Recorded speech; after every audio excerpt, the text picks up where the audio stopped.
Boom, hello and welcome to the Executive Protection Lifestyle Podcast, Season 2. With your host, Byron Rogers. This podcast is dedicated to the executive protection practitioner, the private security professional. In this podcast, we're going to talk about the mental, emotional, psychological, physiological fitness that goes into being an efficient and effective executive protection agent. Whether you're in law enforcement, whether you're a mom that's looking at how to protect her children, or a father that's focused on how to protect his family, I believe this podcast has something for all of you. We might even get into some tales from the crypts of true Hollywood stories from time to time. I'm doing this podcast because I feel the reality of this job is simple. If you really want to be good at executive protection, it's more than just a job. It really is a lifestyle. And those of you who've been in the game for any serious amount of time, you already know what I'm saying is true. So if that sounds interesting to you, enjoy the show. Out. Boom, what's up, you guys? Byron Rogers here with another awesome episode of Executive Protection Lifestyle Podcast. I've got Yehuda Shmuel with me, and we are going to talk about a pretty amazing piece of equipment. We're going to learn a little bit about him, but a piece of equipment that is going to be showing itself in the executive protection field. And also, well, it's already showing itself in the military, and there's also some applications for it in the civilian sector. We really realize that personal protection and the ability to protect yourself and your family is becoming more and more important. So, Yehuda, it's an honor to have you with me, man. How you doing? Doing fine. Thank you. Thank you for having me, Byron. I've been following you. I think you're doing a great job out there, putting yourself out there, teaching the guys the correct way of security. It's not just a fable story. You know, there's a lot of people out there that gives make-believe security. But since I've been following you, you are really one of the experts that really are taking the brand, the Executive Protection Nation, the brand and everything like that. You're taking out there and you're really putting it out there, and you really show the people that it's not just hocus pocus. You know, like one of the things that you showed about attire, you know, especially in the VIP protection business, you have to dress properly, but it also has to be comfortable. It doesn't have help you have stovepipe pants and you have to now all of a sudden do you defend yourself, and then you cannot even throw a punch. Can't move. You cannot move and you're stuck because your tailor stovepiped your pants. Yeah, man. So it was quite an interesting experience, and I love the way that you represent yourself, the company, and I really enjoy it. You know, you have really putting it out there. You're giving the correct information. It's not just window dressing, because as we know, there are people out there in this industry, unfortunately, that's are not the real deal. People are hiring them, and it's like show business, monkey business. Yeah. But we are not there. Yeah, and you're not one of those guys, and I'm very happy for that. And I've seen that expert. A lot of people are talking. I've got great positive feedback about you and your company and the things that you're doing. So that's one of the reasons why I approached you, and to talk about who I am, where I come from. You know, I haven't been on any. I've been on one advertisement for a insurance company that I did in India in 2019 as an angry driver. Oh, wow. That sounds fun. I was there for 7 days, and you know, it's that's the only time that I was ever filmed in my entire life. Never been filmed there, and I was filmed in 1998, and the South African Police Special Task Force in South Africa, out training my unit that has been filmed by Jeff, a very famous special forces guy that goes all over the world and films the SAS and everything. And he applied, and after that, after 25 years, my unit gave access to him. Most of the operators of today, they're working in Iraq, Afghanistan, all over the world. I'm the only guy of my unit that managed to come to Israel, opening up a security company, got certified by the Ministry of Defense. Basically, the background of my unit was they were developed in 1976 because of a Fox Street hostage situation that happened in South Africa. Mhm. There, the South African government saw there's a real need for hostage release unit. Okay. So my friend Captain Shane White Willard, he wrote this book. Don't know if I've showed you. Yeah. I saw that you sent me an image of Yeah, that. the Special Task Force, and that's well, I'll show you again. That's the operator's badge. Yeah. He's a captain, he's a very good friend of mine, and he basically is author of 2 books. And he basically wrote everything about our unit, and it's the first book that's ever been written about our unit and our operations that we've done. I was in 2000, I was in America where I trained I was one of the, one of the students at this police state academy in Louisiana Mhm. with PC Knowles and his team, veteran people, and with Delta Force team people that was in his Delta Force, medical professionals and everything like that. And we were basically sent over, invited by the American government. And then at the end of the day, my unit was invited to stay there for 2 months to help with hostage release training because they've never seen something like this. I was a hostage release operator and instructor for my unit. I rewrote all the South African Police Special Task Force training manuals before I left. And I was one of the founders of the waterborne operations. Today, it's a course that's been accredited by the police itself in South Africa. So you have to do that course in order to get a bump in your salary. Okay. So that's what I left behind. Now I'm just building a new company. Mhm. Global Secure Consulting basically came into being because of all the attacks that happened with first with the Chabad synagogue, where Okay. they started to shoot the Jewish people during the times of worship. And I was approached by my friend, and he said to me, "Listen, his name is Steve Putterman. He and his wife is having a company that's called Wellness and Wellness Company in Israel." Okay. And he basically approached me with that idea, and I said to him, "Okay, as Yalla in Hebrew said, Yalla, let's do it." So I started with Global Secure Consulting, and since then it's been a very exciting ride because the company opened, and then all of a sudden COVID-19 came, and Oh, I wow. started to set up all these things. And during this time, I had to get all the licenses and everything like that. And I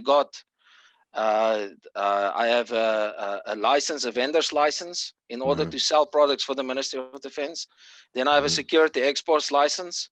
This meaning all my services concerning consulting Mhm.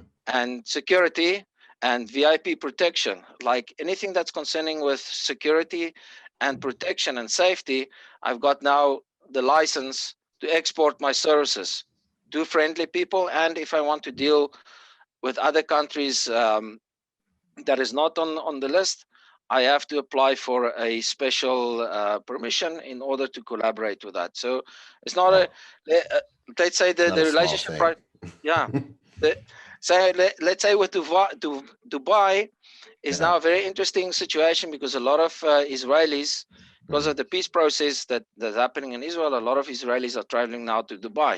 Wherever we go, wherever the Jewish people go, there's always a type of anti-Semitism or a type of cloud following them, That springs up. Yeah. And even my allies, American allies like me and you, working Mhm. together, you connected with me, connected with the Ministry of Defense. There's always some kind of a thing that's trying to follow us. Mhm. So for me, as a professional, I always try to be on top of the things. I have 3 Mhm. degrees. Yeah. I have bachelor's of arts degree in police science and criminology. Okay, Mhm. the police science part is subjects with that's to do with Criminal Procedure Act, evidence of law, administrative law, and the Constitution of South Africa, which I have a cum laude in the Constitution of South Africa. Wow. Okay, Yes, sir. which is very important. And then I have a master's degree in counterterrorism and homeland defense, and a master's degree in cyber terrorism. Wow. Now, cyber terrorism is quite an interesting subject, because if you see with COVID-19 and development, people can spam you, Instagram, everything just went, it tripled with all the Yeah. activities. Well, and the disinformation campaigns are just ridiculous. They're blinding it's almost. You can't and find it your is way it through the internet. Yeah, and this is a thing that the people don't realize. Everybody think, okay, everybody's now running crazy about cyber, but at the end of the day, you always have to have that person on the inside. We know that we had an American guy that ran off to Russia. I'm not going to mention our names in order to put ourselves in a predicament here, but you know what he did? He took information and he left. Mhm. And you always will have that somebody, that whistleblower, that will try to put the security in this into a predicament. If you don't have anything to hide, why do you need to worry? Why need to blow whistle? You live in a safe country. You need to be kept safe. So we had now recently a cyber attack. Shearbit is one of the biggest insurance companies in Israel. Later, they found a friend of mine. He asked me, "What do you think about it?" A lot of things came out, and it's because of this and that. And I said, "Well, most of the times it's social engineering. There has to be somebody that has to have access to the server to plant something in order to get access to it." And then later they found out the person, there was an employee, left his email open, and somehow the people got access. But Israel didn't give into that. They didn't give into the demands of the hackers. Israel doesn't give in, man. I love that about Israel. You guys are serious. You own your space. Man, they no play apologies. with fire. I'm telling you. Yeah, exactly, man. No apologies. This is what we're gonna do. Oh, Politically correct or not, this is handle it. This is our country. We're living in. If you want to read a very good book, it's the Prime Ministers. One of the books is one of the autobiographies of Golda Meir. What she has done. I've been reading a lot about Israelis' history and everything like that as well, in order to understand more. Because after my master's degree, it didn't end there, because there were so many operations, so many things that we did in order to keep this country together, to keep it where it is. And I've seen that everybody that deals with Israel or works with Israel, they're just going forward. We are number 3 on the NASDAQ today with startups. Man, and iTech. That's outstanding. And we're smaller than, I think, the New Jersey. New Jersey, man. Yeah, no, that's real. That's real, man. I love it. And you guys have affected the entire world. You've changed the entire world. And the equipment, the working equipment, the technology. Right. Even in South Africa, the Uzi was created in 1955. Okay, there's a lot of things around the Uzi, how it was being spread and who was it sold. But my unit were the first that got the Uzi. My unit were the first that got the Leatherman. My unit was basically an Israeli bred and born unit in South Africa. And we basically did cross training until the switch over from Nelson Mandela to the new government. And then everything. You said you and Ivor as well know each other as well, correct? Yeah. Ivor Terret is also South African. He is in the security community. Great guy, extremely professional. Absolutely. And we have a very good relationship with one another. He helped with the securing the Jews in South Africa, in Johannesburg and Cape Town, with another gentleman as well. And it's a great. Each and every time when you deal with security, you have to be so specific. In South Africa, I was chosen all the time to protect the Jewish communities in the times of the holidays, high holidays, because we had a big problem in 1999 and 2000. When Pachat and Padaf came, People Against Gangsterism and Drugs was actually a front organization, a Muslim organization that was trying to kill terrorists, but they were funded by Al-Qaeda.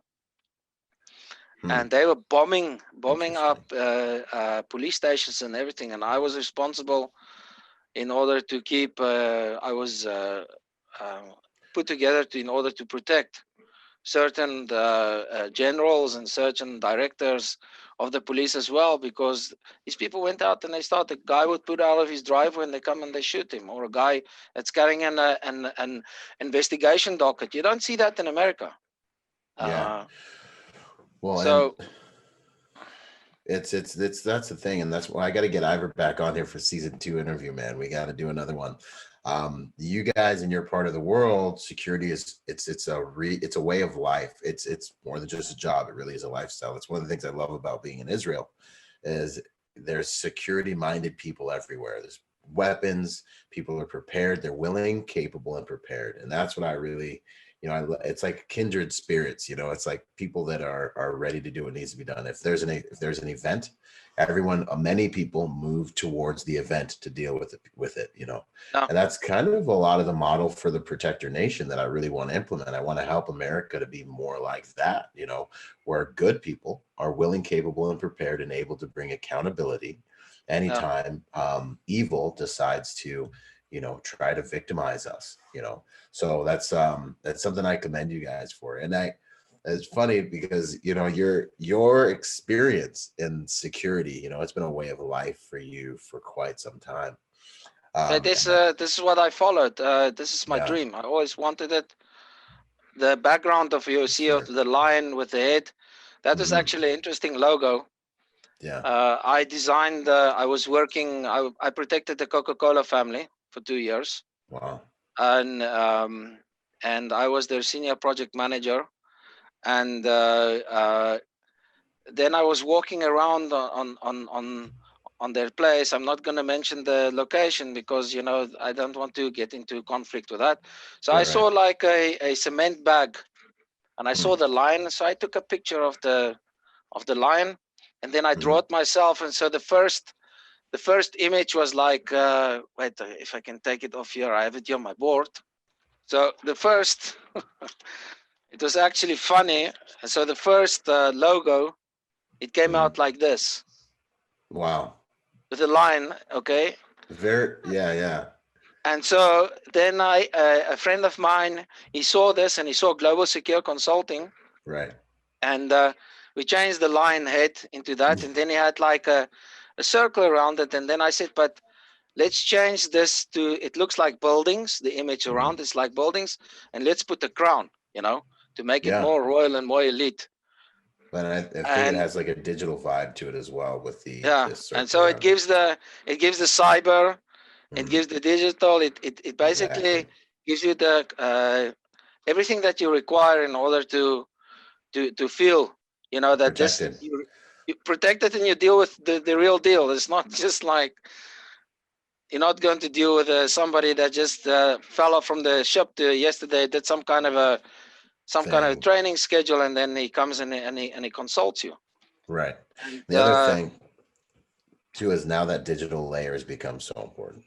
But you're you have so much. You're like a professor. I see you as like a professor. Like that's the vibe I get from you. I can listen to you talk like the whole first part of this episode was so much information for people to soak up. It's just that was awesome. That was outstanding, my friend. I want to get into some of the more kind of deeper levels of you with some of these questions. My opening question, one of my favorite questions, is who are you at your core? So the guy that's been doing all this work in all of these theaters around the world, deep down inside, what drives you? Security, safety. Yeah. There are no second chances. I hate. There are no second chances. That's my. Because life matters. There are no second chances. Yeah, that's the title. This is my. There are no second chances, and so many things can be prevented if you study the wars. If you go through each and every war. In my studies, we did a lot of wars, and one of the biggest wars was the Yom Kippur War. Yeah. and the people that were involved, and the agencies that were involved, and who was involved, and what happened there really, and it could have been stopped, and all the jealousy between the agencies, and the jealousy between this guy and that guy, and governments. So for me, when I look at a client, first of all, I don't deal with criminals. I don't deal with mafia. I stay away from the criminal element. I stay away from people that are not. Have It's the not. right It's character. not. It's not a person that he does his thing shady. You know, all these shady. Dealing with clients that is honest is the best thing that you can have, because then you know 100%. if you have a Warren Buffet, or you have a Trump, or you have a whatever, you know, if you have a person that's there, a businessman, if you have JT Fox, or you have Arnold Schwarzenegger, you know, whatever type of celebrity that you're bringing. Now, each and every person, maybe today is an underdog, tomorrow is a celebrity. You don't Right. know. And But maybe today he's a celebrity and tomorrow he's an or is an underdog, you know? underdog, yeah. But the So, thing is, what the yes. people don't understand, you become a celebrity, and then all of a sudden you don't pay attention anymore to your security. You know, Yeah. as just as the people look at their bank statements every day, Mhm. you have to take care of your personal security. Just as you are the branding your security, the professional expert that we are, and like yourself and like myself, you know, I have to upgrade myself every day. When I walk out of my door in the morning, I have to breathe in that 5 minutes and look around and see if my situation is okay. Because just Right. as I was an operator in my time, you Yeah. know, who knows? Maybe somebody could have, you know, you have a person Came that has a back. comes Yeah. back, Yeah. and you have to 100%. be, you have to. It's not actually you paranoid person, but this is what it is. Personal security starts with you. Hmm. It doesn't start with the police or the government, or is the response. Yes, the police and the government is responsible for your public security, for the safety and everything, but you are responsible for your family. You're responsible for taking your family to the shopping mall, to the shopping center, to some kind of a place where there's a pool. Maybe there's a tailgating party. You know, I was in Yeah. America, I did tailgating. Yeah. That's what's up. But you're responsible for doing it safely. But Your family and is you're your first responsible. client. Yeah. Yeah, and that's how you have to see it. Personal security starts with you. This And is where you also, started. yeah, man. And also, I think a lot of guys, like we have different paths, like the quiet professional, you've been off the grid for most of your career, guys like me, where I'm a lot more visible, but there's still operational security elements that must be in place, Of course. people. And I think with some of the things I see on social media with people, showcasing who their clients are and things like that, I don't know if they realize that when you do that, you bring onto yourself a lot of Yeah. the security risks that the individual has. And therefore, you become another route to that client. You and your family become things that can be leveraged. And so, those are things I always try to protect, and something I want to get out to the industry. Hey, think twice before you let the world know who you work for, Yeah. because you take on the risk you're trying to protect them from when you Yeah. showcase those things. People And you can know don't you're want people to know professionals. that you don't want people to know that you are the guy that's doing it. You know, Exactly. my aunt, when I was I can tell you now, we went to visit her, and she gave me a book as a Mhm. present. She believed in books, you know. She's today It's she's a outstanding. clinical psychiatrist. Wow. She's in her late 70s. Hmm. My uncle was the dean of the Rhodes University in South Africa. Today he's retired. But she inspired me. My uncle inspired me a lot in order to be in academics as well. But I said, then she gave me this book. It's called The Super Trooper. Super Now, Trooper. Super Trooper book, it was like a comic book. Okay.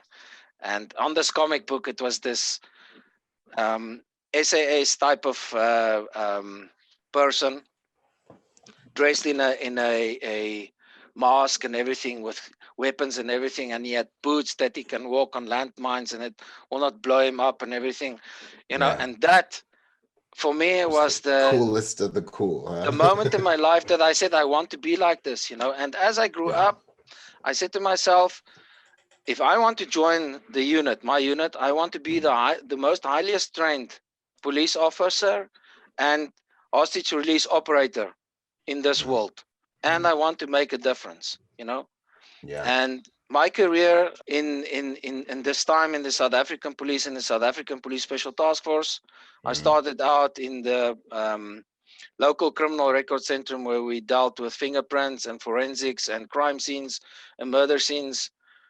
I got so tired of dead bodies in that 2 years of my period of my life. I got sick of it. And then after that, it was investigations. And then I went and I studied, and I did my studied through the police academy. And in this time, I was able to, when we had on our breaks, it was in the police academy, they give you the time in order to choose a police station. So you can go work at undercover unit, you can go work in narcotics, you can go work wherever you want to be in that 3-time period that you studied. And then I said to myself, I'm going to the task force. And the people said to me, "You're crazy." I said, "No, I want to be the best. Yes, I want to that's go awesome. there." Not for everybody. And I've done it, it's not for everybody, yeah. And my friend, I don't know if he knew it, nobody knows about this picture. I'm going to show you in this book. Is that you see this guy on the rope? Yeah. The blonde head. That's me. Yeah. Wow. That blonde head guy. You had blonde hair? I was a rebel. No. You were wild, man. I was a little bit of a rebel.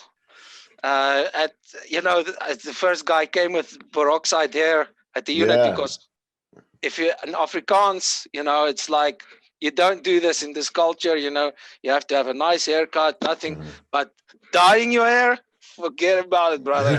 You were just on the fringe, man. I was the first one with a blonde peroxide hair, and I got it all the time. I just stand out, and I just did the things. I just wanted to be. Path.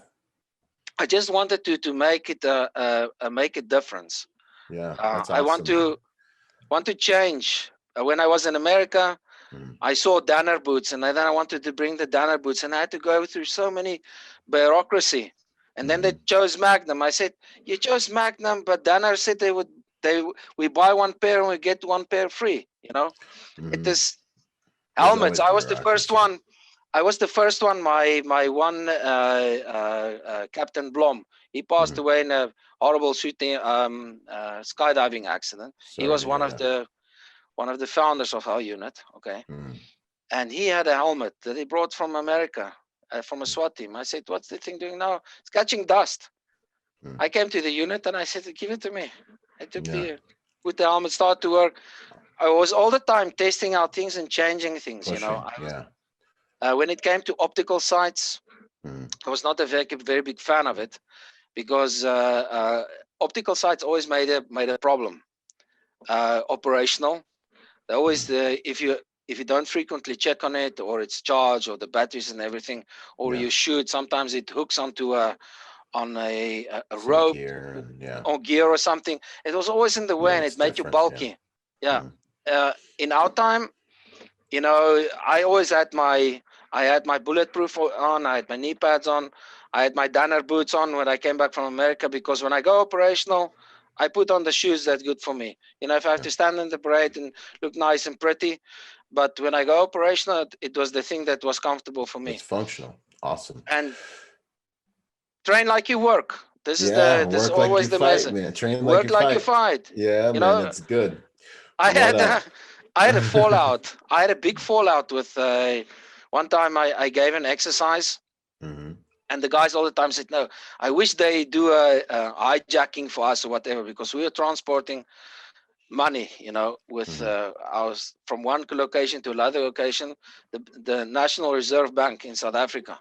Which is very dangerous in South Africa. Yeah, and so it was going over the bridges, and if I can show you the places, Motherwell and all these locations, and this is the highway, and we went like 3 bridges, and the one day I imagined myself, I said, the guy can stand with an RPG and they can knock us out. And I said to the guys, "Yalla, come, let's go to the shooting range." Yeah. And everybody had their gear on and everything like that, and I said to him, "Okay, now you need to wrestle a little bit with one another." And I made them wrestle like 1 minute. Yeah, find out what you're going to do when you fight. You cannot believe what happened. The one guy hit his chin open. Yeah. They didn't talk to me for 1 month, the guys. Left you. Hey, you got to train like you fight, man. Question for you. What is the hardest lesson you've learned over your security career? Wow. Yeah, It was man. one needs to be extremely careful when you talk. Okay. You need to be extremely careful with who you talk, and you need to know who you're working with, and you need to know with what you work and how you work and your time. Okay. The meaning is a lesson that I really heard is that I did a one time I did like a job, and what happened was we were not briefed properly. Okay. So the one guy, he had like a viscose shirt on, looked like very flower power type of 70 type of shirt, with a very elegant pants and everything like that. The boogaloo So type we of, came, yeah, and so we came. I was one of the TAC teams, tactical guys, executive protection guys, dressed nicely and everything like that. And we climbed out, and I was working with this girl.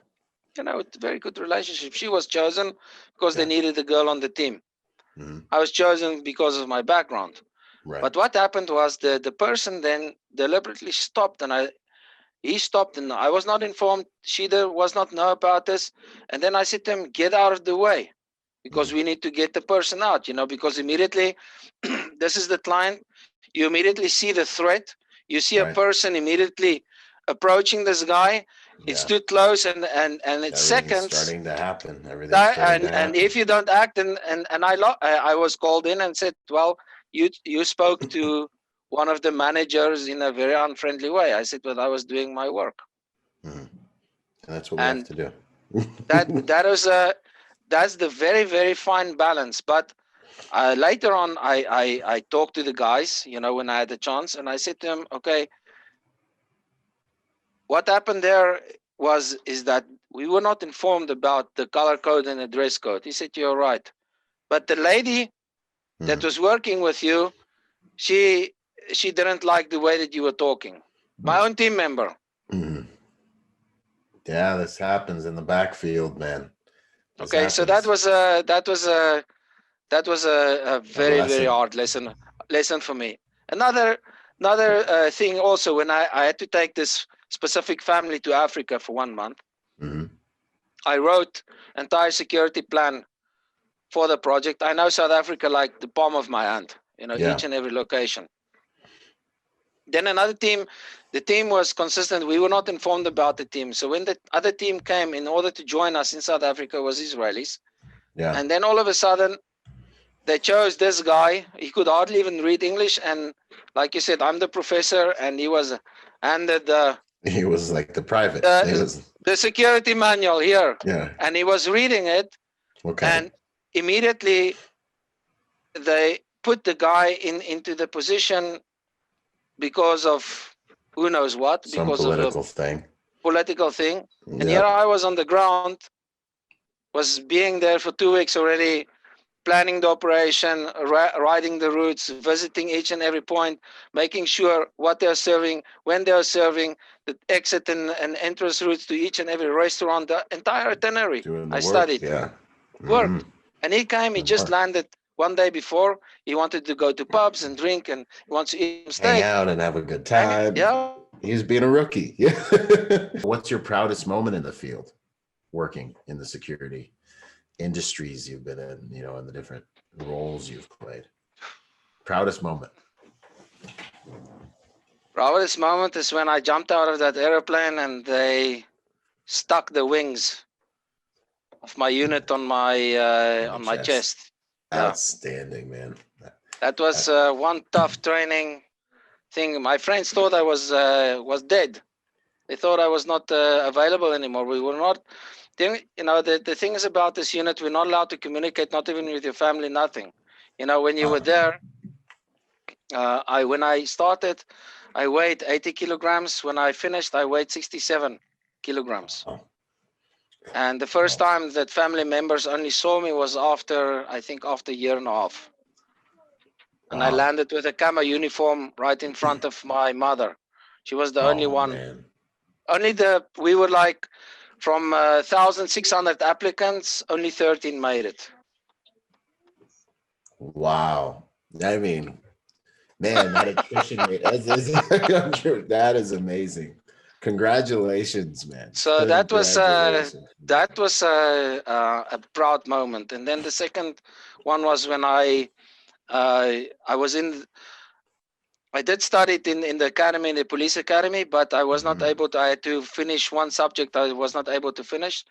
And then during my time period in 2002 in September, I graduated with my degree. That was also connecting the two with my practical experience and my education. That was also only one family member attended my thing. I was a very frugal guy. I would never, like you say, I'm off the grid. Now I'm on the grid, but it doesn't bother me now. I'm the owner of Global Secure Consulting. Now I have the role of a CEO that I have to fulfill, and I have to make sure that I play the part. Yeah, changing with the times and the roles is very important in terms. That's one of the things that people never can think. This is my proudest moment. What we're doing right now, sitting here with you right now, it's one of the moments I've been waiting for, in order to really to talk to people and to connect with people. Yeah, I think COVID-19. Thank you. COVID-19 is a gift. Because without COVID-19, I never would have met you. We'd never had this meeting. We're never able to sit down and talk and share this experience. That's beautiful. Everything's in America. I'm in Israel. The time difference, but look what COVID-19 actually created. It connected the world. It put us together, professionals. Yes, sir. That's good, and it made us up our game in many different ways. So this is our proud. This for me. What I want to say. This is our proudest moment. Not mine. I'm really for this. I really are thankful. I'm a very thankful person that I'm giving the opportunity, and also with you in order to speak to you. It's a great opportunity. Man, that's an honor to hear that. Absolutely an honor to hear that. I couldn't agree more. Everything's a gift if we make it so, if we work and make it so, man. It's the mentality thing. That's like a key to life. It's so important, So if something breaks down or something goes wrong, right? Let's say in your planning or something, God forbid, we never know. And we can plan as good as we want, because we plan everything that we can, but you always have Murphy. Always Murphy Murphy pop quizzes. Yeah. Murphy's law. It always comes in. Messing around with our communications or something like this. So if you look at that present moment, it's a gift, and you change it into a gift and not as a problem. If you change the situation into a gift, how can this make you would understand? Better? Yeah. Because if I take the situation back again with the guy with the fancy shirt and everything like that, all those people, a week later, they got audited. Wow. And that's what happens. The garbage takes itself out. By the Private Security Industry Regulations Authority. Wow. You see, and I was angry that I was kicked, that they pushed me out, but look at that, All of a sudden, they were audited, and there was something not right or not correct about this. You understand? So you as a person are always eager to work and always eager to work with companies. You always try to be out there and grow your name. But as a younger guy, never take the time in order to do diligence, because you just say, okay, you keep your mouth shut, you get your money, you go work and everything. That's one of the things that I learned. I don't work with anybody that I don't, I do my work. It's the same with you as well. Absolutely. I have to have a connection, a relationship. You have to have that connection. I have to feel okay about it, believe it or not. And then everything else has to line up. And due diligence, it's very important. Very important. Yeah. So let's get into Ortec a little bit, my friend. Ortec, who are they? What are they doing? Let's start talking about that company. Okay, Ortec is already 10 years plus in the industry. They are certified also by the Ministry of Defense.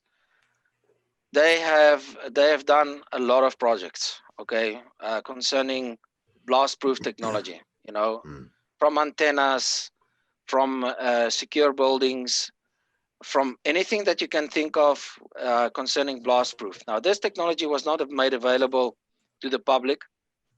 We know why. And because of COVID-19, it started to change.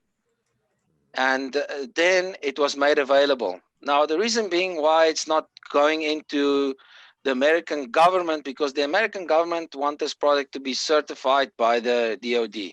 But it doesn't need to be certified by the DOD because it's just a plate that gives the protection. You know, it's like building material. So Ortec came out of the viewpoint. There's a house, okay? You build a house. This is your house, beautiful house. And all of a sudden you realize, okay, so you see situations, you see the economic situations, you see all of a sudden the dynamics of the place we are living are changing. Right. It was an upstanding neighborhood, and all of a sudden everything is changing. Right. And now you realize you need a panic room. Exactly. And they came from the thing is order to, I've built a house, and now in Hebrew they say, chaser li mashu. I've now, there's something missing. Chaser li, it's something is missing. Okay, chaser li mashu. I want to learn to speak, man. I want to learn to speak with you guys, man. It'd be an honor. But anyways, go ahead. Okay, so there's something missing. So the something missing is always like the Israeli startup mind, the innovation, and then they designed the system. System is approved by the Ministry of Defense. You saw the videos. You saw what it can do. And basically they design doors and windows and panels in a safe room, which people can then basically take a room that a desired room that they want to do. They put in the application for what they want to do. Okay, the engineers come out, they do the engineer support, because a lot of this work is to do also with engineering, with structural, because you cannot just put this thing in. There also has to be a proper foundation as well. So the engineers will come out and say, with this house, there has to be a structural reinforcement has to be done with the building as well. And then their thing is, then their system that they install, which basically is the best technology currently in the market. There is no such thing. Okay.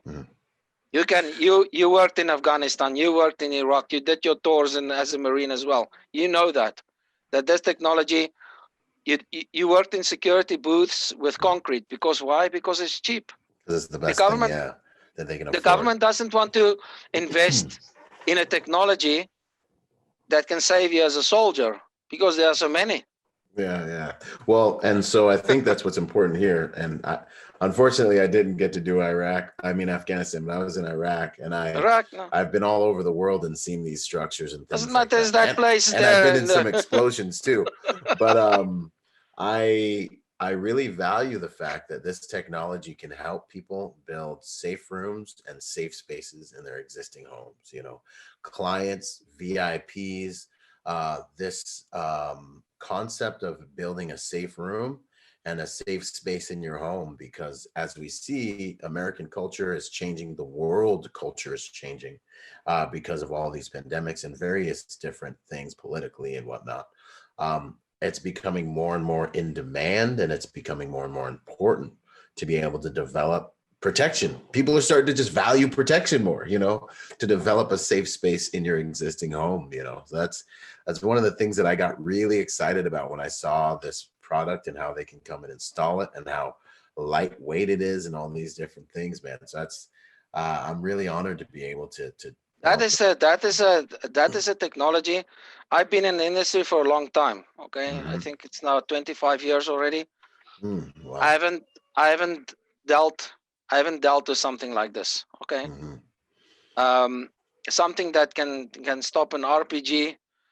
Wow, if that was something like that in my lifetime, or police stations that were attacked by all these terrorist groups, explosions that I had to go through for 2 years in South Africa, that is something that cannot explain it, what bombs really do to people. Not just that, witnesses that had to protect with. You won't believe the bad places I will not use foul language, because I think as a professional, foul language is also not needed. So they put you in very bad places, on tactical places. And this is a state key witness that I had to protect. Right. I called my commander and I said to him, I'm leaving. He said, where? I said, I'm taking this guy to my house. It's safer. Safer than where you're going to put me. They put me on the street, brother. Yeah. On the street. The road, the house is on the, it's 1 meter from the street. I said, these guys can come and they can spray and pray me with an AK-47. Yeah. Entire tactical team out training. And my time, each and every operator was worth out training my time. Okay, 1998. Yeah. And I finished when I started this is $1 million each and every operator in South Africa. Now that is a lot of money. Right. Today I don't know how much investment. That and so we were 4 guys, so there were $4 million, and with a state key witness that knew everything about these people. Okay, and they put us in this thing. And so when I saw this, I said, why not have it for to go? People have current projects like now, real estate development people, right? They develop places. He builds his house for $1 million, or he builds his house for this. This thing can be implemented. You know, it doesn't damage him, it doesn't hurt him, but he has real security. A thing that's been tried and tested in our field, you know, a thing that's been certified by the Ministry of Defense. You also, as you know, in the beginning, we talked about Israel's vision, Israel's sense of security, the way that we look at things.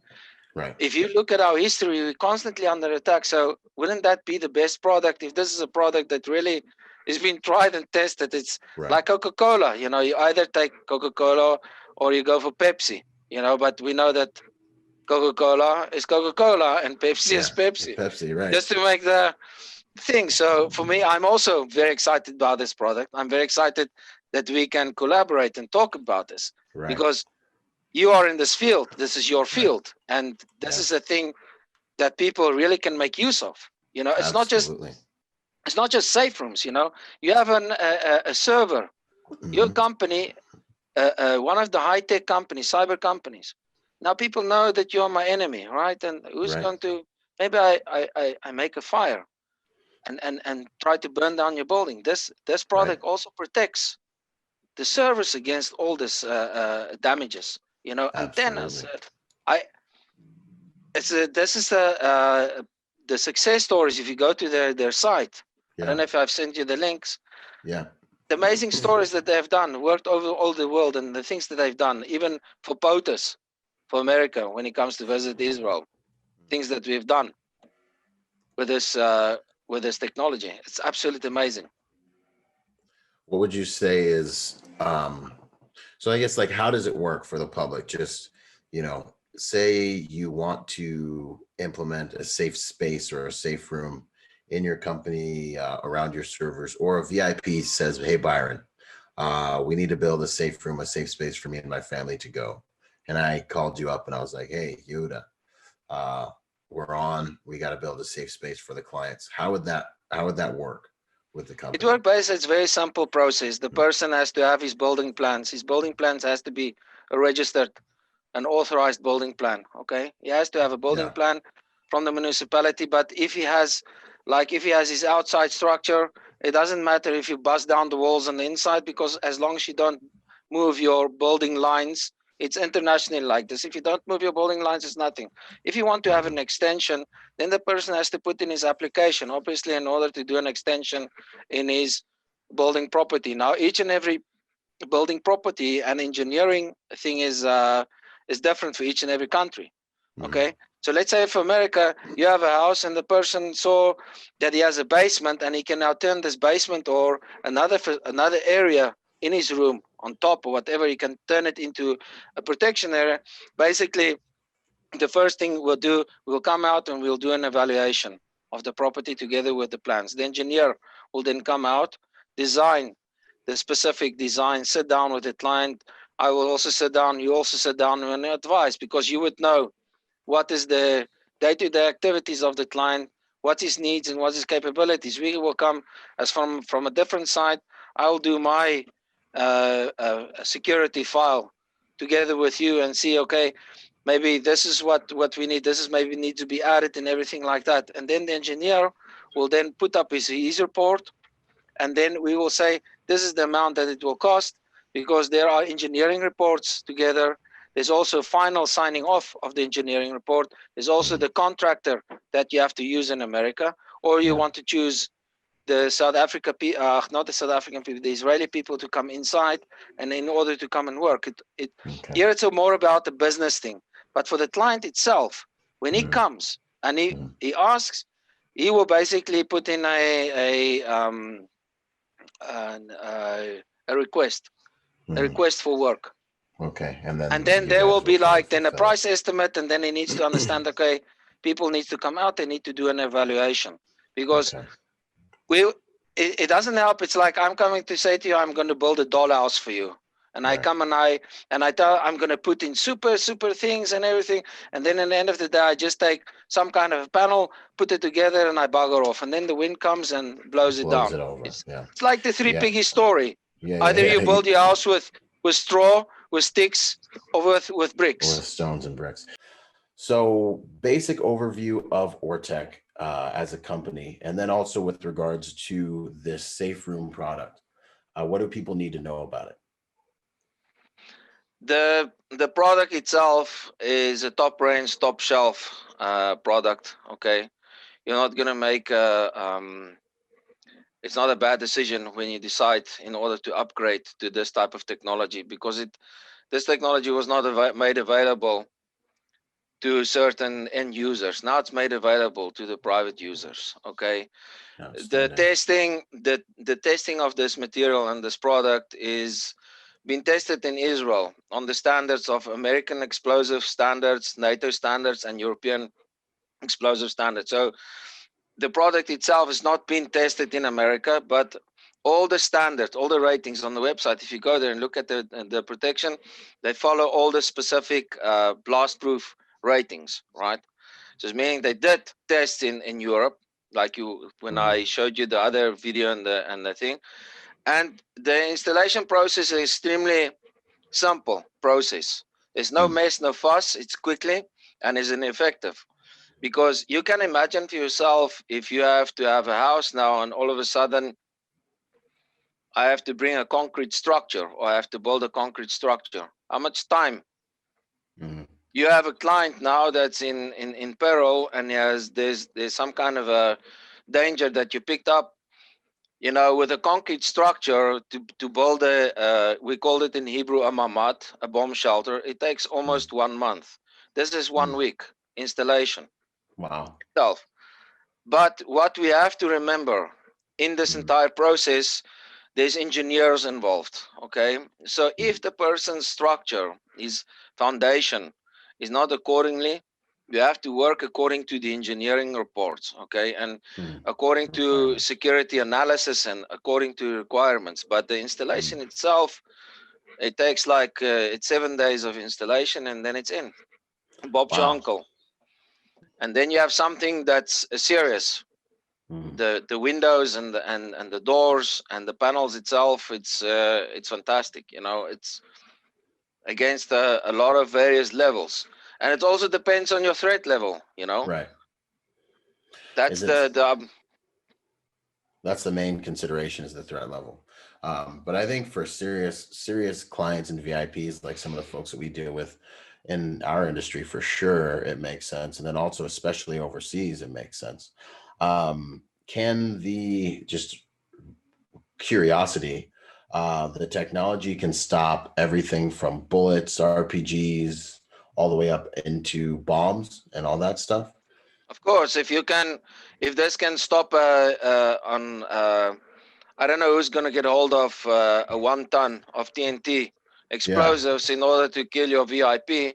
You know, that's a lot of blasting power. And this, as you remembered in the video that I showed you, it can stop at, I think, 26 meters, if I remember correctly, is a 1 ton TNT. TNT is dynamite, you know. So 1 ton, you are safe, 26 meters.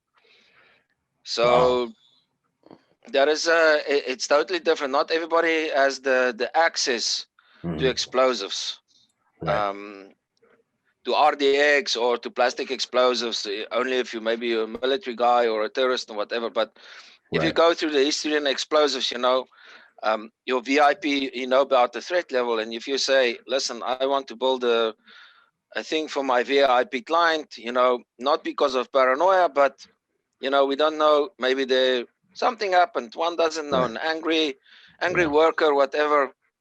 And you say the threat level, we have to put it to 1 ton structure, 1 ton bomb structure. You can do that,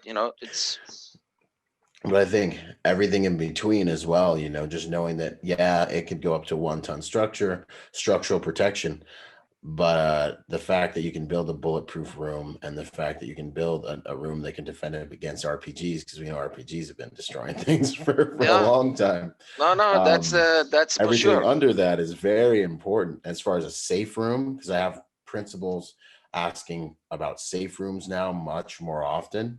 I think it's a very good fit, and especially that the installation, as long as the room meets requirements, the installation can be quick and efficient, and it's not as costly as some of the other options we see out on the marketplace. So those were kind of some of the things that I got really excited about. We saw, and I'll roll the video where you see this thing take a blast from a 1 ton explosive bomb, and it's pretty impressive, man, because it's. You have to understand that all of these things are tested, right? With because what happens to an explosion? It explodes.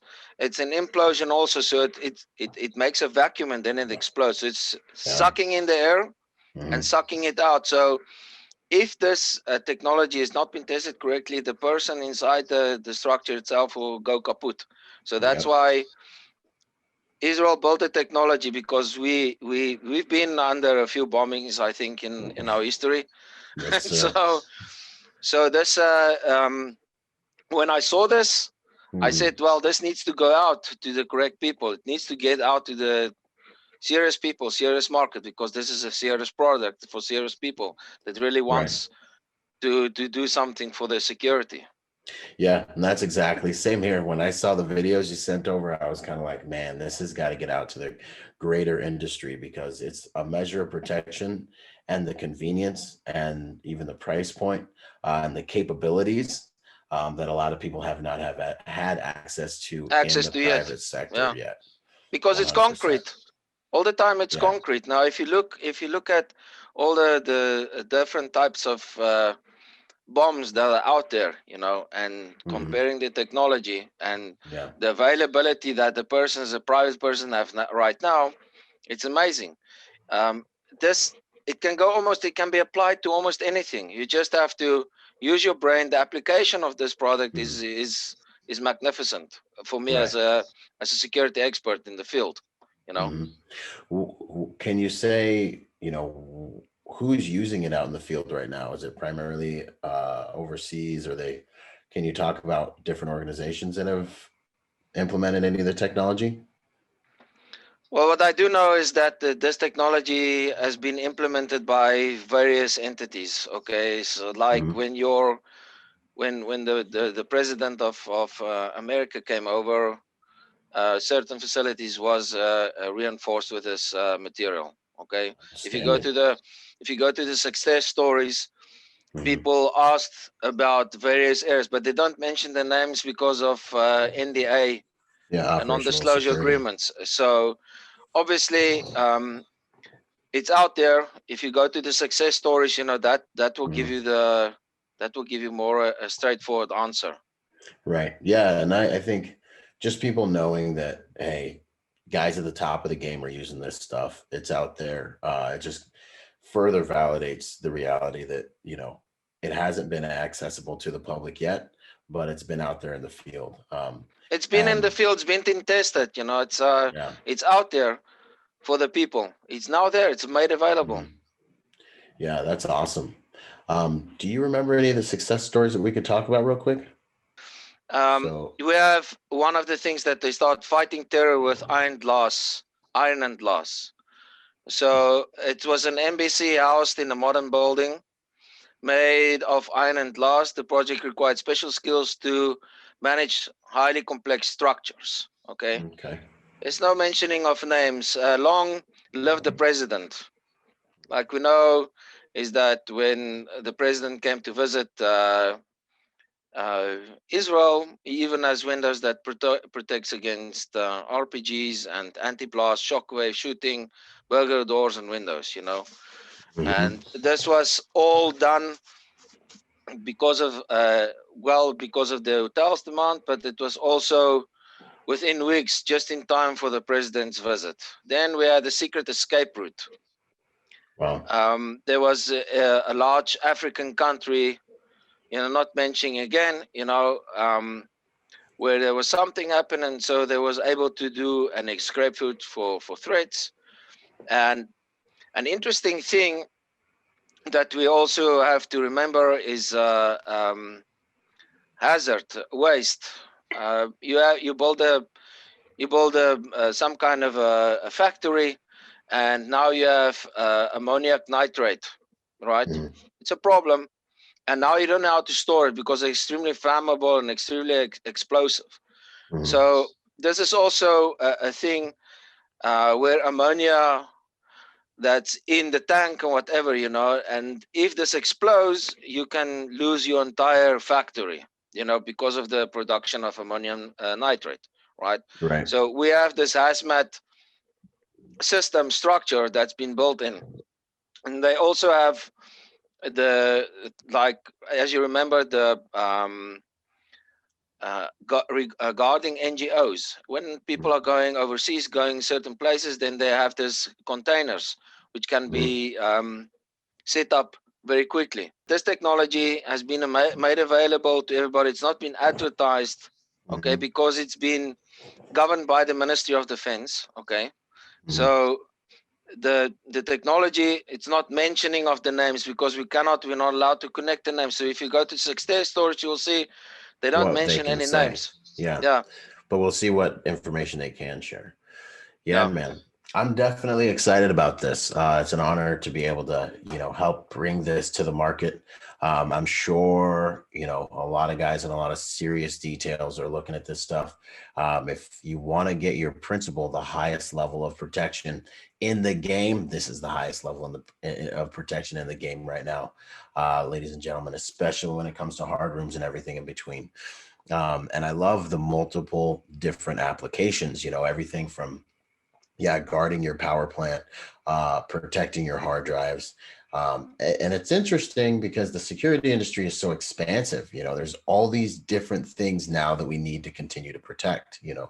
If you've got a post in an area where you know that you may be attacked, you've got to build a post that won't be easy to destroy. Otherwise, we've all heard the term suicide Yeah. post. So there's a lot of applications, and it's an honor to be able to help bring this to the And private security industry. and remember that the one time in Pennsylvania there was like 3,000 during COVID-19. Luckily now the vaccine is coming out. So, but during COVID-19, about 3,000 ATMs were bombed. Wow. In Pennsylvania, right, where these portable cash machines got being destroyed and damaged, and all these people that it's like a vending machine, and all these people that you're a vending machine owner, now all of a sudden your only income that you have is broken. Or you own a jewelry shop, and now you have some hoodlum coming and break your window. Or because I saw that all the people went and they put up OSB board, but OSB board I can still burn. So if you invest a little bit of money in your jewelry shop, in your windows, or the canyons, or the supermarkets, these big places, so that the people just can go and loot and break the windows. So everything is aesthetic. It should not think that these things are going to look like a safe door, right? Yeah. So they make it according to the requirements. If you wanted Nice. glass door that can handle a person that wants to blow it off or whatever, it can handle that, until the people can come, the proper authorities can come there. So the product itself is not just for security detail, but it's also for business owners, Right. And remember when happened what happened with George Floyd and Black Lives Matters, and how many areas were attacked, and the people and the organizations behind this, and how many actually shop owners and shop, jeez, man, the but riots and Jewish shop owners were actually being looted for what reason ever, don't know. But if you hmm, go after this, you'll find it is BDS, interesting. the terrorist Deeper organizer. The underneath BDS the were, under the were the layer of the Black Lives Matter is were the people that yeah were actually stirring up the the the the people and using this dissension. emotion. The boycott, divestment and sanctions organization. Okay, it's very Okay, very good to know about that. This was actually the organization behind Black Lives Matters. And if you look at the areas that been targeted, all of a sudden they started to attack synagogues, they started to attack jewelry owners, jewelry shops, and everything like that, and hmm, sweeping and stirring the entire country. And yeah, that was actually for me was a thing, and to take Ortec product and bring it to people, shop owners, that they don't lose in these right. big riots. How much money do they actually lose? If you if you are a real estate development, this is also, it's not just for security people, it's also for the real estate development, because I was trying to get to JT Fox and Frank McKinney. He's the Mm, $14 million guy designing houses on the coast for winds and everything like that. But mm, if you have people that we can get this product into big real estate development, okay, mm, then they mm, have already the product already included. So if the person is going to buy a house, right, then he mm. already has his safe room already. So he purchased a And the house value with goes a up. Yeah.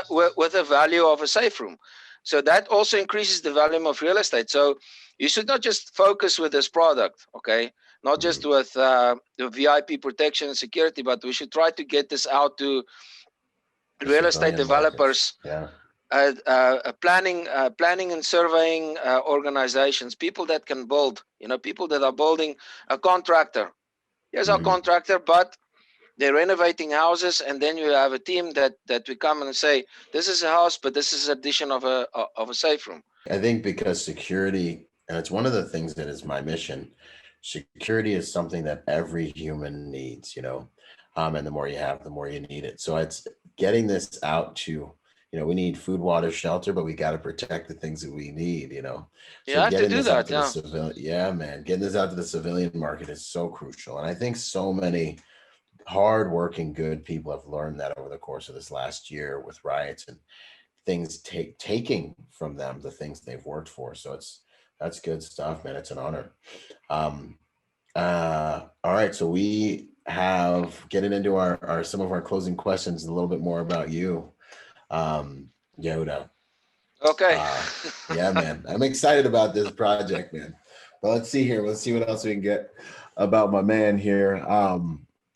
Who do you nominate? Do you nominate for the podcast? I always like to ask this one.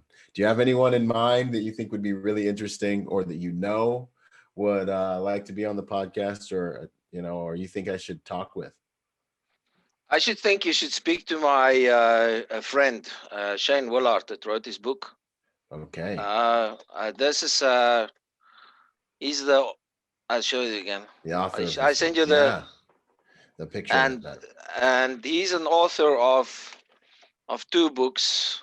He also wrote this, The Truth About Self-Defense, Okay. and he's quite a magnificent person, very close friend. We know one another. We work together in very Yeah. dangerous operations, Mm. and it's we out there to make a mark and to leave a legacy behind.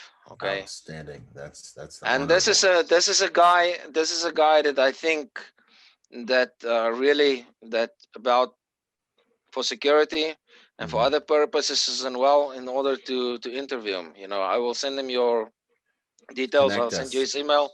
I'll Yes, connect you, sir. and you guys can hook up with one another. That is if you look at his podcast and software, which I think I sent you, you Hmm. can go look at it and listen to him. And extremely well. You can Wealth of say knowledge.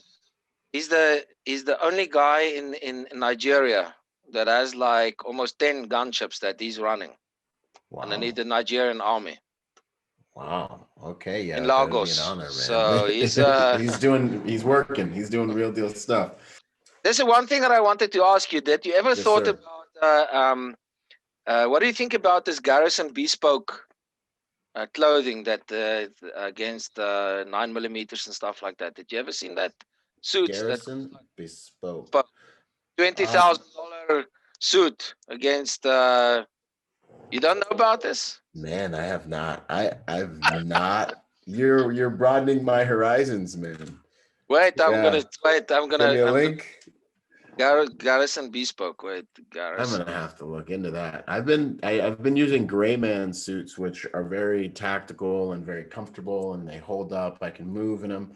It's probably the best tactical suit I've ever found. They have weights in the pockets and they have cut resistant sleeves, but nothing bulletproof that is good enough to be like Where is next to a it? civilian client and not obviously be bulletproof, really. I've got Innocent Armor is another company I work with as well, and they make Yeah. tactical clothing that is bullet resistant as well. I have not heard of this other company you're speaking of. Not it's nanotech technology. I came across this company when I was doing research for knives. You know, I was looking for a shirt that you can wear, and I remember when I was in America, the only Yeah. bulletproof I got from the police, right? When I went back to Right. South Africa, what the normal your normal patrol officer is wearing is like a very thin thing, and then he has a little small little plate here on the chest Right. that Oh, can square stop an plate. AR. Yeah, little that can stop an AR bullet Mhm. and a stabbing. So Yeah. then I was doing research because the people were being stabbed heavily in Israel, right? Right. Right. And I found out that there's nanotechnology that basically are together with if you go look at the dragon Dragon skin. Yeah. dragon skin a Kevlar vest, Mm-hmm. the technology that goes into that, and then so the US Army, your government, basically designed nanotechnology. Nanotechnology is this type of technology that the people wear in when they go to how do you say to hospitals when they get operations and everything like that. So they don't get skin rash and everything like that. You don't need to wash it. It doesn't stink, nothing. So what it basically did, they used nanotechnology into shirts. If a person stabs you, it hurts like hell, but it doesn't penetrate. So it doesn't kill you. This is Right. my technology, right? But ready. So Yeah. so already preparedness. What comes to suits? So now we have to protect the structure of Ortec. Right. We have Garrison bespoke suits that you can give to your client and yourself. You can also, it's only $20,000, but I think I would rather wear a $20,000 suit. Did I had to write one of the subjects, so I looked into assassinations. Mm-hmm. And I looked at the assassination attempt, especially on Ronald Reagan, Yeah. Yeah. And if those people had those suits, they wouldn't have It wouldn't have been as had bad. because in our field in executive protection, right? Yeah. You cannot just go and put yourself. You're not a human shield. Right. So if you have some money that you can invest for yourself and for your operators, if you go, let's say you take your client to Africa, you don't want to get killed and shot. That $20,000, you're coming back to your It's a beautiful last wife and resort. family. Yeah. Yeah. Yeah. I'm 100%. Good, man. So, Well, I'll check these guys out. That's a very interesting. First time I've heard of them. Let's see here. Favorite quote, favorite mantra. I think you said a really good one earlier. Actually, there's no second. Yeah, this there are no second chances.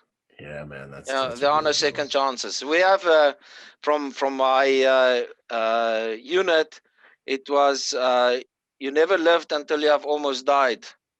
Life is a special flavor the protected will never know. Yeah, that's so good. That's I've our heard that before, actually. yeah. That is our basically the things that I live by. But there are no second chances. This is what I basically. But I try to make a second chance. Mm-hmm. With that's our business. It's in order to give the person a second chance. In order to I have the safe room, But what comes together with the safe room, implementing strategies, protocols, policies with the people, training. It's not just about the safe room, Yeah, it's never just about the gear. Yeah. Bringing out personal security more, making the people more aware of his own environment, his own place around him. World. That's very important. Yeah, Okay. 100%. No, I agree. The software has to go with the hardware, otherwise it's a waste. The gear is a waste. How would you like to be remembered, Yehuda? Me? Yeah, my man. That I made a difference. That I really made a difference to the people with the knowledge and the expertise, because I cannot be, you come to a certain age when you're operator and that you're in the field, but then later on you have to come, like you said, when you saw me, I'm like the professor in security, Yeah. And I would like to go down as a person that really made a difference and had a really good impact on various people, and helping them and consulting them and showing them that, it's not just, a lot of people think it's about muscles and it's about speed and it's gear and everything. But if you're not trained properly and you don't know how to handle the team and you don't know how to work together and the communication is a blunder, then the entire thing is a blunder. I can have the best trained people in the world, but if the person that's giving the communication, if the communication line is not connected with one another, then it doesn't work. So you have the commander, you have the team leader, and then you have the team members, and then you have the reaction team, and then the emergency response team, just as an example. Now, the person that's in charge of all of this, he needs to know, he needs to have the flow, to work with a client. Should you speak? Should you not speak? What happens if I'm not there? Who's taking over? The chain of command, sometimes in our industry, it's different. Sometimes you'll have a guy that's working for you, but you never heard about, he never complains, he never talks. But when you work with him, all of a sudden you just feel everything is flowing, right? Yeah, he's just under the radar, he's doing his job. Yeah, when you take him out, all of a sudden you feel there's like a, it's rhythm. It's not going the way you want it to go. Oh, it's not going the way you wanted to go. Yeah, there's like a like a I know like a false start, like an insecure. It's not the way you don't want it. It's not the way it goes. It happened with me when I was in Greece, when they brought me over, and then the Greek guys, they are very militaristic, ego. They ego. Yeah, I remember going to Greece, and I was like, these guys. I noticed it. I remember being like, their appearance, physical appearance, and everything. I came there. Yeah. I love them. I got good friends over there, but it's something that's real. And when I worked with them, all of a sudden they asked the one guy, said, "Where the hell did you get this guy? It's so easy to work with him. He knows everything. It flows." I just kept quiet. I just did my job and did the things that I know from my experience. And then later on, they started to approach me and ask me. And then once they understood who I was, and I was in their circle of friends, now we're friends for life. They keep on communicating, keep on contacting me. And that's the thing. That's good. And that's what you always have to remember. As a CEO of a company like you, okay, have to remember that sometimes you don't evaluate your team. Sometimes you just miss that guy that's not, and the people. It's all about, we are in the people business, because if you don't have those 100%. People anymore, it doesn't exist anymore. So we need to, when we grow with a company and move forward, we need to create that harmony for everyone in order to work in how do you say it? To work in harmony effectively. Yeah, man. Yeah. No, I just recently had a situation where I had one guy on a detail who was like a cancer. Second I got rid of him, everyone's happy again, everyone's positive again, everyone's flowing, everyone's protecting each other. You get that. Yeah. It's amazing. What would you say is a habit that you suggest people implement in their lives that will make them better people, better protectors? Maybe one of your habits, a habit you've seen. My habit is always be aware. Yeah, that's always be aware of your first thing.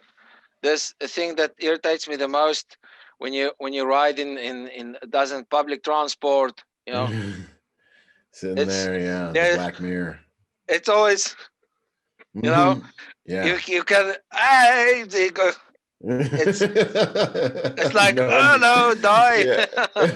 So, Right. so No that's one's paying attention to anything. and that's the problem with the technology, because the people don't have the self-discipline today to understand that, Mhm. even though we have all this nice technology that God created the Mhm. earth, He created a beautiful environment for us to enjoy, Yeah, but the hills, we the have to beach. use our beautiful eyes also to look around, because you are, in the end of the day, you are a professional, not Mhm. just not just that you work all the time. Okay, we are very security minded people as well, but Mhm. other people, the civilian people in my field, they also have to be aware. Be Yeah, aware, pay attention of things around you, small awareness. things. Yeah, If you pay attention, you can prevent a lot of things that your kid won't most fall on the floor, or yeah, oh there's yeah. if you don't pay attention, you're gonna Advantage. lose the battle. Yeah. Yeah, 100. You be a victim. Outstanding, So, brother. No, I agree. okay. Awareness is everything. And then lastly, where can people find you and what are you up to these days? Well, I have my website, I have my LinkedIn, my Facebook, and Outstanding. I'm currently in Israel waiting for COVID to Subside. bugger off. Yeah, yeah. to Like all bugger of us, off. man. We're all locked. Yeah, and I Just can't wait to until please God, just just take this, whatever it yeah. was, just take it away. Yeah, man. Absolutely. I think we all are. Good to I'm go, available man. on my website and the LinkedIn. They Okay. can contact me on LinkedIn. Whatever. I'm available for whatever they want. Services, consulting, being chat Hmm. there just to meet. It's not just Perfect. about business. It's also Mhm. about what other people said, like JT Fox said. It is his quote: relationship capital. Yes, sir. That's It's big. about That's everything, it's man. it's all about that, and smile. Yeah, that's so Yeah, big, man. It's my number doesn't one weapon is a smile. I'm telling you. because For you can have a startups. guy, you can have your client that's so Yeah. upset most there's a blunder, and you can Mhm. smile, say, "Hey, good morning, how are you, man? It's a beautiful day," and just Yeah. that smile, Positivity. Yeah. just that smile changes your entire flow of conversation. Yeah, because if the one guys go like this and like this, both are angry, then it doesn't go anywhere. So Yeah, man. always stay calm, smile, Hmm. and try to make a difference in each and every person that you meet. There's always a Yes. small thing. Yes, sir. Small Yeah. thing matters. Yeah. The small things matter a lot, man. They accumulate. Yeah. That's good stuff, man. Yoda, I see so many reasons me and you get along so well, man. That's good stuff.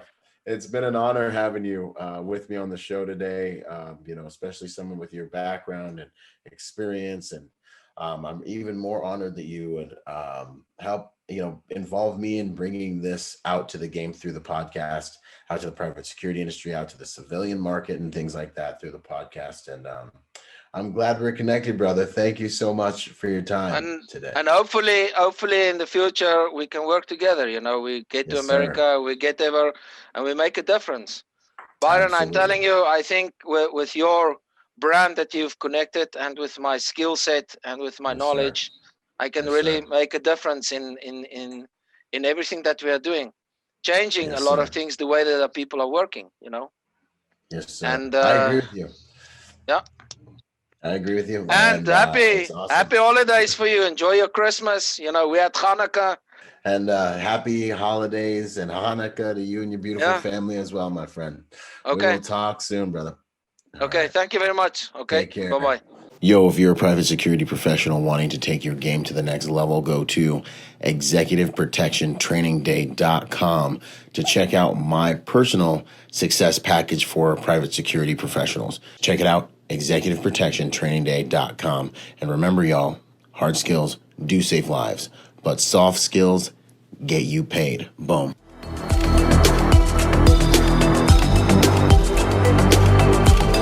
Boom. And to support this podcast, go to executiveprotectionlifestyle.com and contribute to our Patreon account. That Patreon account is what helps me make this podcast possible, contributing to this brand, what we're doing here, making it so that I can bring better guests on, making it so that we can plan more events and just expand the contribution to the private security industry, and also to making America a safer place. Do whatever you can, contribute whatever you can, because it makes all of these things possible. Thanks for those contributions.